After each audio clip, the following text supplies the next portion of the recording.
Hi friends, मी साक्षी. तर हा गट बसवण्याच्या दिवशीचा ब्लॉग आहे. तर मी थोडासा लेट टाकते आहे. रांगोळी तर काही येत नाही, पण हाऊस म्हणून काढली होती.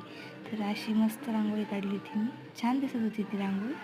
तर रांगोळी काढतानाच हा व्हिडिओ केला होता मी, कारण व्हिडिओ करायला कोणीच नाही आहे ना, हातानेच करावं लागतं. तर त्यानंतर घरातही एक घट बसवायचा होता, म्हणजे कायमचा म्हणून. त्यासाठी हे मुखवट वगैरे आणलं होतं. त्याचा हा मळवट वगैरे भरत होती. मळवट वगैरे भरून झाल्यानंतर मग हा मळवट वगैरे भरला. तर खूप छान दिसत होता हा मुखवट पण. मला खूप दिवसापासून इच्छा होती की घरातही असं म्हणजे नाही का कायमचा एक घट बसवायचा म्हणून. तर त्याच्यासाठीच मी घट बसवण्यासाठी तो एक मुखवट आणला होता. आणि देवीचा हा घट पण वेगळा बसवला होता. तर असे मी 2 बसवले होते. तर इथे ते धान्य वगैरे टाकले होते मी.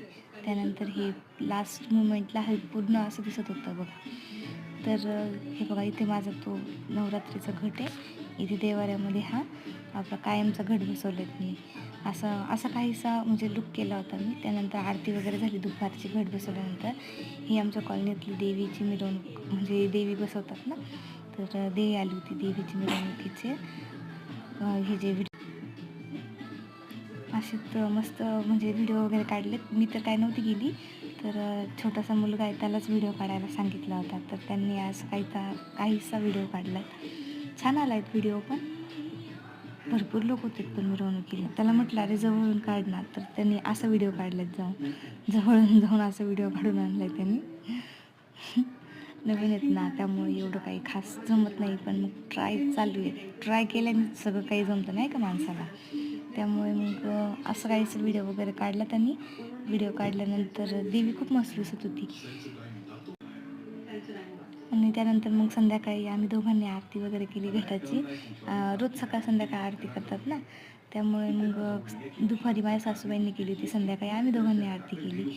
आरती वगैरे केल्यानंतर मग आरती ही आम्ही 5 वेळची आरती केली. त्यानंतर मग आम्ही संध्याकाळी कोटमगावला गेलो होतो. आम्हाला वैजापूरपासून येऊला कोटमगाव जवळ आहेत ना, तिथे कोटमगावला गेलो होतो दर्शनासाठी. तिथे जत्रा भरती ना, त्यामुळं मग जत्रेमध्ये गेलो होतो. तर भरपूर गर्दी होती, पण दर्शन वगैरे मस्त झाले.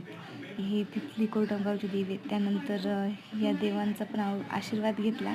माझ्या गुडियाला त्यांनी घेतलं होतं जवळ. पाळण्यामध्ये मी तर काय बसली नव्हती. माझ्या आहोस बसले होते. मला भीती वाटते, त्यामुळे मी काय बसली नव्हती. एक फ्रेंड होती सोबत, ती, तिचे हजबंड आणि हे असे 3 जण बसले होते ते पाळण्यामध्ये. त्यानंतर मग हे असेच उलटे सुलटे व्हिडिओ काढायचं काम चालू होतं आमचं. कॅमेरा उलटा धरला होता मी.